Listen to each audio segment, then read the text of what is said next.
दोस्तों नमस्ते। दोस्तों मैं डॉक्टर नित्यानंद। दोस्तों आज हम लोग बात करने वाले हैं डेंगू या फिर इसे डेंगी भी बोलते हैं या फिर बोन ब्रेक फीवर भी बोलते हैं। तो दोस्तों सबसे इंपॉर्टेंट तो है कि डेंगू से बिल्कुल पैनिक होने की जरूरत नहीं है। आज के समय में हम सबसे स्टार्टिंग में तो हम इससे बचाव कर सकते हैं। यदि डेंगू हो भी गया है तो बहुत सारी मेडिकल फैसिलिटी हैं, आज के समय में दवाएं उपलब्ध हैं, इसलिए बिल्कुल भी पैनिक होने की जरूरत नहीं है। ये इजीली मेडिसिन से सही हो सकती है। तो दोस्तों अब स्टार्ट करते हैं कि डेंगू से हम अपने आप को कैसे बचा सकते हैं। बचाव समझने के लिए हमें सबसे स्टार्टिंग में समझना पड़ेगा कि डेंगू होता क्या है।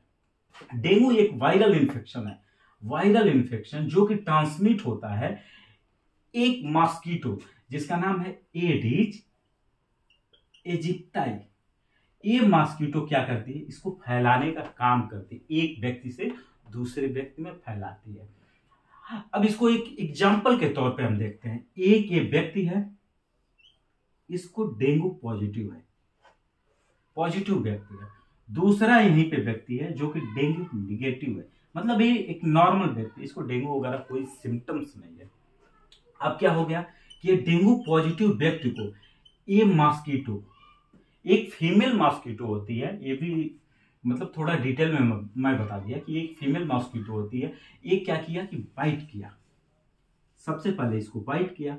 बाइट करने के बाद इसका इंक्यूबेशन पीरियड जो होता है, डेंगू का incubation period 6 to 10 days incubation period है, इंक्यूबेशन पीरियड। तो ये क्या किया कि इसको डेंगू का जो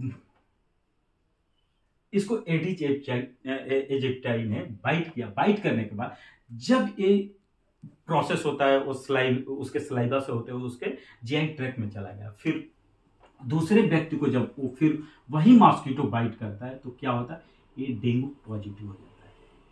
मुझे लगता है क्लियर हो गया।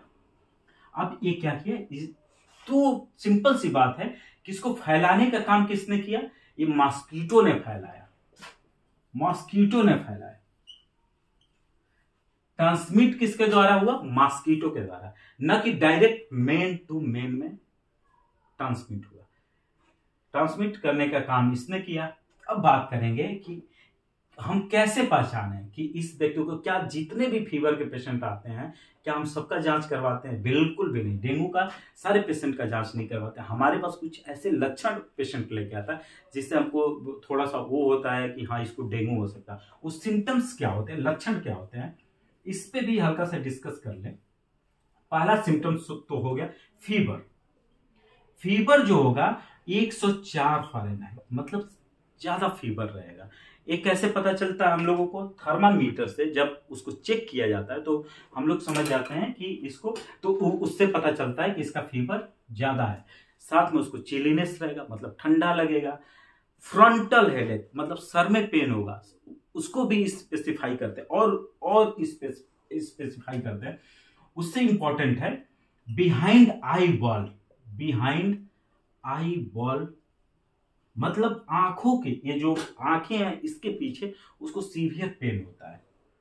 दूसरा लक्षण हो गया फ्रंटल हेडेक, आई बॉल के पीछे पेन। कॉन्स्टिपेशन मतलब लाइटिंग सही नहीं होगी। नॉसिया वोमिटिंग मतलब उल्टी जैसा हो सकता है या उल्टी उस व्यक्ति को हो रही हो। फिर सबसे एक और इंपॉर्टेंट इसमें लक्षण आता है कि उसकी बॉडी पे ये रैसेज आ जाएंगे, इस तरह के रैसेज दिखाई देने लगेंगे उसके स्किन पे। ये भी एक डेंगू का बहुत इंपॉर्टेंट लक्षण है। फिर उसके कमर में लंबैगो मींस कमर दर्द होगा, सीवियर कमर दर्द होगा, और लॉन्ग बोन में, ये इंपॉर्टेंट चीज है, मतलब उसका जो लंबी हड्डियां होंगी उसमें और कमर में सीवियर पेन होगा। और सीवियर पेन होने की वजह से ही इस बीमारी को हम लोग एक और नाम दिया गया है, ऐसा लगता है जैसे हड्डियां टूट गई, बोन ब्रेक फीवर। ये भी मुझे लगता है क्लियर हो गया। क्यों बोन ब्रेक फीवर बोलते हैं, क्योंकि उसकी हड्डियों में सीवियर पेन होता है, इस वजह से हम लोग इसको बोन ब्रेक फीवर भी बोलते हैं। इस तरह के लक्षण आएंगे। अच्छा, गले में भी खराश बनी रह सकती है, उसको लगेगा गला सोर थ्रोट है। ये तो एक सिंपल सी हम लोगों ने बात कर लिया कि ये फैलता कैसा है, अब कुछ सिम्टम्स के बारे में बात कर लिया। अब बात करेंगे इससे हम अपने आप को कैसे बचाएं। सबसे पहले तो मैंने बताया कि इसका जो पॉजिटिव ऑर्गेनिज्म मीन्स इसको फैलाने का जो काम कर रहा है मॉस्किटो कर रहा है। ये भाई साहब मॉस्किटो जो है ये फैलाने का नहीं, ये मॉस्किटो फीमेल है, फीमेल मॉस्किटो, ये फैलाने का इसको काम कर रही हैं। अब हमको क्या करना है कि इनको रोकना है कि मेरे घर में ना आ पाए, मुझे बाइट ना कर सके। तो कैसे इनको रोका जा सकता है? सबसे पहले तो हम नेट का यूज कर सकते हैं, जैसे आमतौर पे हम लोग मच्छरदानी बोलते हैं, मच्छरदानी का यूज करें।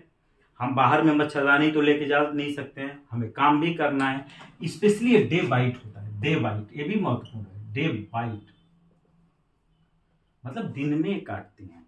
तो अब क्या करें, हमें कुछ ऐसे केमिकल्स भी आते हैं जो मच्छर से, जैसे ओडोमास एक केमिकल है जो कि हम लगा लें अपने स्किन पे तो मच्छर हमको न काटे। फिर गुड नाइट, जहाँ ऑफिस में बैठते हैं वहां पे गुड नाइट का यूज कर सकते हैं ताकि मच्छर न रहे। अपने आसपास गंदगी न रहने दें। अगर हमारे ऑफिस के पास या फिर हमारे घरों के पास यदि कहीं पे डैम्प हो रहा है, पानी डैम्प हो रहा है, तो उसमें इजीली जो मॉस्किटो होता है अपना अंडा जो होता है उसमें दे देता है, तो उससे भी काफ़ी वहाँ पे मच्छर पैदा हो जाते हैं, और जो कि हमें डर है कि वो उन सब से बाइट होने का डर है। तो उसको साफ सुथरा रखें, उसको कोशिश करें कि वहाँ पे पानी डैम्प ना हो पाए। कूलर जो है उसमें पानी बहुत दिन तक ना रहने दें, उसको डेली वॉश करें। और फिर क्या होता है, गमले में पानी हमने रख दिया और वो क्या किया है कि उसमें पानी पड़ा हुआ, हम ध्यान ही नहीं दे रहे हैं, उसमें भी मच्छर होने के चांसेज हो सकते हैं। इस तरह हम अपने आप को बचा सकते हैं। सबसे इंपॉर्टेंट एक चीज है, हम अपनी बॉडी को फुल कवर करके रखें, मतलब फुल शर्ट पहने, पूरा पैंट पहने, शूज पहने। इस तरह से हम अपने आप को डेंगू के मच्छर से या फिर डेंगू से बचा सकते हैं। Thank you.